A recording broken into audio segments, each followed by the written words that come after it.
donner un visage et une voix à la communauté ultramarine française.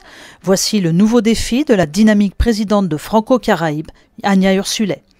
Avec la complicité du photographe Conrad Vitas, l'exposition Visages d'Outre-mer dévoilera une trentaine de portraits en noir et blanc le 1er octobre prochain pour l'ouverture du mois du créole. Dans le concept de Visages d'Outre-mer, c'est de pouvoir valoriser Montréal.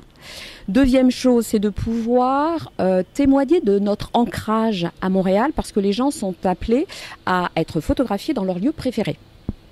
Et bien évidemment de favoriser l'inclusion parce que c'est important d'être reconnu, que notre présence soit reconnue pour faciliter notre inclusion.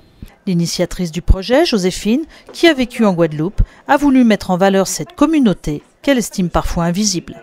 On trouvait que c'était un très beau moyen de justement mettre cette communauté en valeur en montrant déjà l'excellence des personnes qui vivent ici, en les personnalisant avec un visage et en écoutant un peu leur histoire, donc à travers des récits ou des messages qu'ils veulent nous faire passer.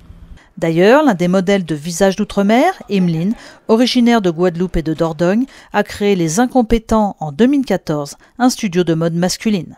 Je pense que c'est une belle chose de rassembler comme ça un petit peu des témoignages de gens qui ont des choses en commun, dont l'origine.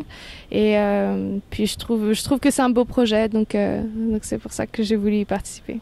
Sa sœur, Anaïs, étudiante à l'UQAM et directrice des ventes dans une agence de voyage, est également l'un des Visages d'Outre-mer.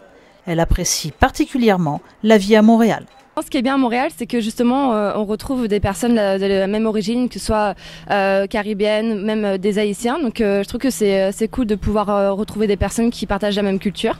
Donc je voulais participer à cet événement et être fière de représenter la culture ultramarine et caribéenne. L'appel aux candidatures ultramarines se poursuit jusqu'au 29 mai prochain. Un livre de portraits sera édité et l'exposition sera également présentée en 2017 dans le cadre du mois de l'histoire des Noirs et pour le 375e anniversaire de Montréal sur la thématique « Créer des ponts ».